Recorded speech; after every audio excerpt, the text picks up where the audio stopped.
Saudara, lebih lengkap mengenai kasus penculikan WNA dan temuan bagian tubuh di Bali, kita akan bahas bersama kriminolog Universitas Budi Luhur Luki Nurhadianto.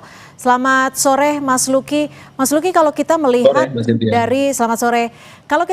dari dua kasus ini, ada penculikan, namun ada pula penemuan bagian tubuh dalam waktu yang bisa dikatakan tidak berselang lama. Apakah ada kemungkinan keterkaitan dari kedua temuan ini? Ya, memang kasus ini menjadi perhatian publik dan kemudian menarik untuk kemudian dianalisis. Yang pertama, tentu ini kita bisa kategorisasi bahwa tidak dilakukan oleh orang-orang yang hanya bersifat random saja, atau kemudian kita bisa kerucutkan bahwa ini dilakukan oleh profesional. Kenapa kemudian saya bisa katakan demikian? Yang pertama, bahwa telah terjadi kronologis yang cukup rapi di sana. Saat kemudian para pelaku berupaya untuk melakukan peminjaman mobil, atau kita kategorisasi sebagai bentuk penyiapan logistik di sana.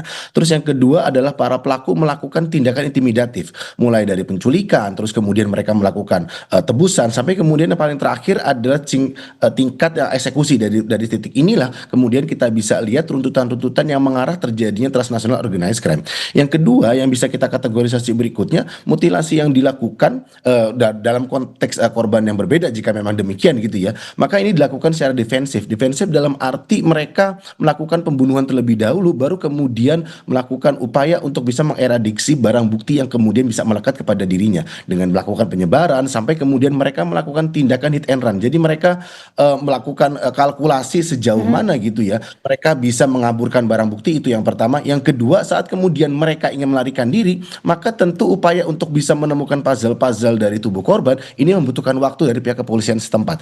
Yang ketiga yang bisa kita kategorisasi bahwa ini mengarah kepada TNOC atau Transnational Organized Crime, ada upaya yang kemudian bersifat instrumental di sana. Jadi ada upaya untuk bisa melakukan tebusan, ada upaya untuk bisa melakukan intimidasi terhadap korban, dan kemudian melakukan upaya-upaya pengawasan yang seharusnya gitu dilakukan oleh orang-orang yang terutama adalah kelompok yang memang mengarah kepada diri korban gitu. Tapi kemudian mereka menjadikan itu sebagai upaya untuk dapat melakukan penculikan. Demikian kurang lebih, Mbak.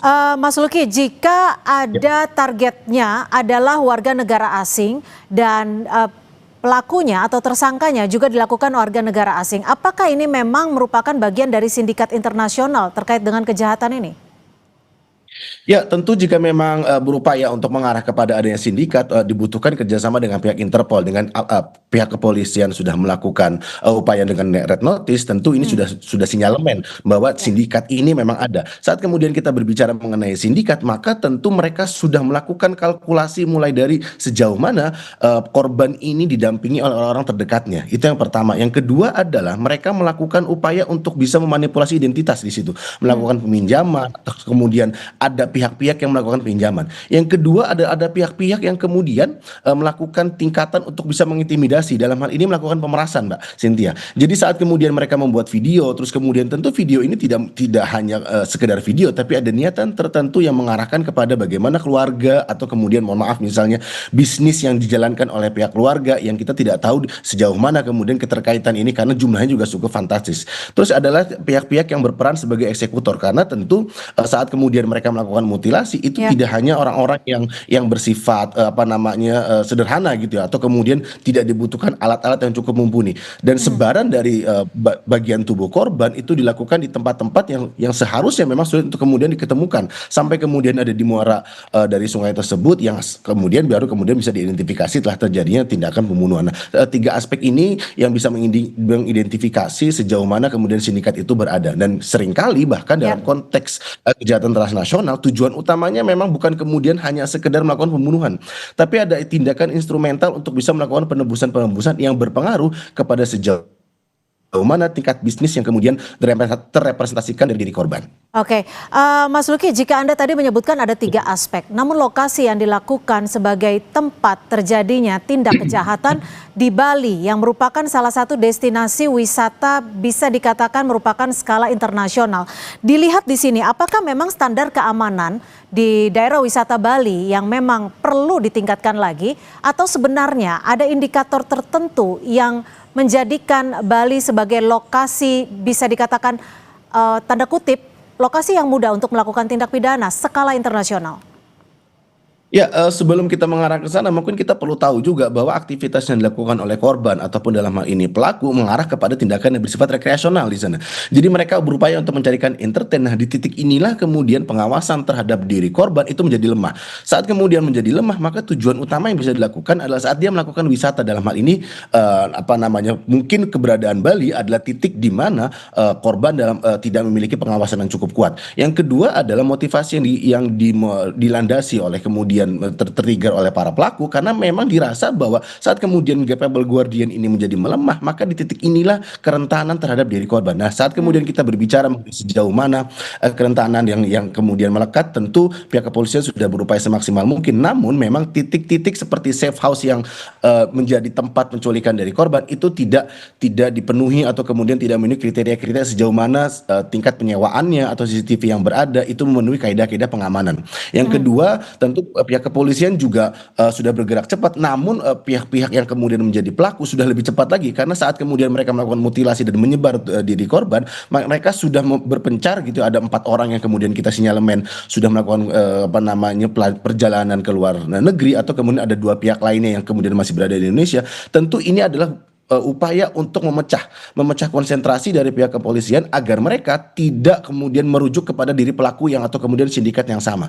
Yang Oke. kedua yang bisa kita kategorisasi berikutnya adalah ini upaya untuk kemudian yang kita kenal sebagai upaya eksploitasi yurisdiksi di sini, Mbak. Jadi keberadaan mereka, kenapa mereka tidak melakukan ini di negaranya sendiri atau seperti itu ya? Karena tentu orang-orang yang sudah memiliki kategorisasi atau identitas yang kemudian teratribusi kepada sindikat, mereka akan lebih mudah dikenali daripada mereka melakukan ini di negara lain. Kurang lebih Kalau sudah ada permintaan imbalan dalam kasus ini, apakah sebenarnya pihak kepolisian bisa menelusuri dari hal itu? Hal-hal apa saja, apa saja yang bisa dikatakan untuk mempermudah menangkap dari para pelaku ini? ya, yang pertama tentu melakukan identifikasi identitas ya, mulai dari apa namanya pintu masuk ya, kita custom dalam hal ini adalah ke bandara gitu, kemudian identitas apa saja yang digunakan. Bisa jadi apakah mereka menggunakan satu identitas saja atau kemudian menggunakan beberapa identitas untuk bisa melakukan aksinya secara lebih rapi lagi. Yang kedua adalah saat kemudian melakukan pemetaan mobilitas. Jadi saat kemudian kita kenal sebagai spatial crime investigation, maka tentu aktivitas-aktivitas yang mereka lakukan dugaan saya tidak cukup luas seperti itu. Jadi ada beberapa titik-titik saja yang kita bisa fokuskan untuk bisa mengidentifikasi sejauh mana keterlibatan pihak lainnya untuk mendukung tindakan tersebut. Yang ketiga, tentu kejahatan ini memang bersifat transnasional, jadi dibutuhkan kerjasama dari pihak kepolisian, tidak hanya kepolisian Indonesia tapi kemudian dari pihak Interpol untuk bisa kan red notice sejauh mana keberadaan dari korban, Baik. keberadaan dari pelaku, dan kemudian apakah mereka sudah melakukan perjalanan ke negaranya lainnya atau kemudian sudah melakukan perjalanan transit. Biasanya mereka akan melakukan transit agar kemudian mereka tidak bisa kenali sebagai sindikat yang memang cukup rapi dalam melakukan kejahatan. Baik, tentunya kita masih akan menunggu pernyataan dan juga hasil penelusuran terkini dari pihak kepolisian. Terima kasih Mas Luki Nurhadianto, kriminolog dari Universitas Budi Luhur, sudah berbagi perspektif di Kompas Petang. Selamat sore.